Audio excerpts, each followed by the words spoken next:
अरनमनई 4 असम में एक पुजारी और उसकी बेटी एक उत्सव के दौरान नाव से मंदिर जाते हैं। जब बेटी घायल हो जाती है और उसका खून नदी में फैल जाता है तो इससे बाक नामक एक आकार बदलने वाला राक्षस मुक्त हो जाता है। बाक बेटी को मार देता है और उसका रूप धारण कर लेता है। फिर पुजारी बाक की आत्मा को एक बर्तन में बंद कर देता है और उसे अपनी पत्नी की खातिर हमेशा के लिए अपनी बेटी की जगह लेने के लिए मजबूर कर देता है। दृश्य एक गांव में बदल जाता है जहां सल्वी और उसका पति संतोष अपने बच्चों शक्ति और सर्वनन जूनियर के साथ रहते हैं। संतोष की जंगल में दिल का दौरा पड़ने से मृत्यु हो जाती है और सल्वी जाहिर तौर पर अपने कुएं में फांसी लगा लेती है। अपनी मृत मां को देखकर शक्ति कोमा में चली जाती है। मौतों की खबर सुनकर सल्वी के भाई सर्वनन, जो एक वकील हैं, अपनी चाची के साथ शोकाकुल बच्चों से मिलने जाते। सर्वनन को संदेह है कि सल्वी की मौत आत्महत्या नहीं थी और वह गांव के प्रधान के बेटे रवि के साथ पुलिस स्टेशन जाता है। इंस्पेक्टर ने उन्हें बेरहमी से भगा दिया। फिर रवि सर्वनन को अपने दिवंगत बहनोई का एक वीडियो दिखाता है जिसमें उसकी मौत से पहले एक स्वामी उसका पीछा कर रहा था। बाद में जब वे अपनी जीप में होते हैं तो एक आत्मा हमला करती है और सर्वनन जांच करने के लिए बाहर निकलता है। इस दौरान सल्वी जैसी दिखने वाली एक आत्मा रवि पर हमला करती है। रवि की चीख सुनकर सर्वनन वापस आता है और पाता है कि जीप और रवि गायब हैं, केवल वीडियो कैमरा पीछे रह गया है जिसमें एक बार फिर से स्वामी की फुटेज दिखाई दे रही है। अगली सुबह सर्वनन को जीप एक पेड़ से टकराई हुई मिलती है और उसके ऊपर रवि की लाश पड़ी होती है। शुरू में पुलिस को उस पर संदेह था, लेकिन सर्वनन वीडियो कैमरा के सबूतों का उपयोग करके अपना दोष साफ करता है।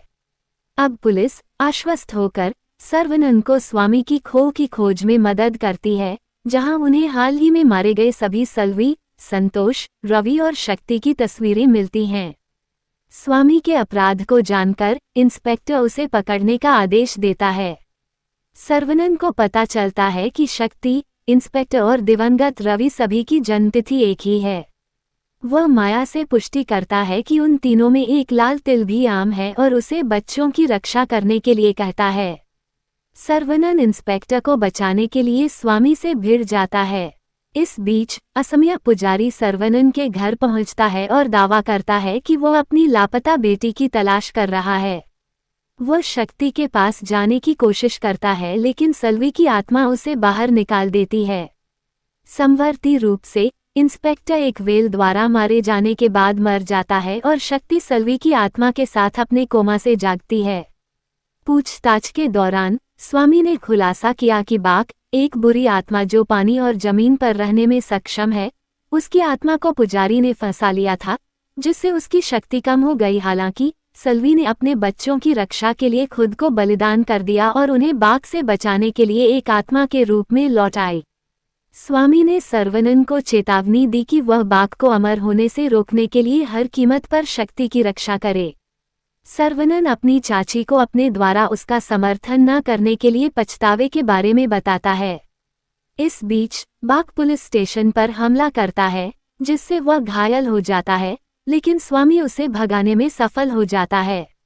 इस अराजकता के दौरान माया को सल्वी की आत्मा द्वारा कंपाउंड गेट पर रोक दिया जाता है, जब वह शक्ति की जन्मदिन की पार्टी में शामिल होने की कोशिश कर रही होती है। सर्वनन माया के लैब कोट पर खून का धब्बा देखता है, जिस पर सल्वी की आत्मा इशारा करती है। लैब में खून की जांच करने पर उन्हें पता चलता है कि बाक पुलिस स्टेशन के बाहर उसे मारने के बाद स्वामी का भेष बदल रहा है। राष्ट्रपति से भिड़ने के बाद उन्हें राष्ट्रपति की कार की डिक्की में स्वामी का शव मिलता है। राष्ट्रपति ने खुलासा किया कि स्वामी सल्वी की आत्मा और उसके अवशेषों को नष्ट करने के लिए कब्रिस्तान गए थे। सर्वनन बहुत देर से पहुंचता है, अपनी बहन की आत्मा को शक्ति की सुरक्षा के लिए विनती करते हुए गायब होते हुए देखता है। बाक फिर से शक्ति का दावा करने के लिए प्रकट होता है, लेकिन माया उसके साथ मंदिर उत्सव में भाग जाती है।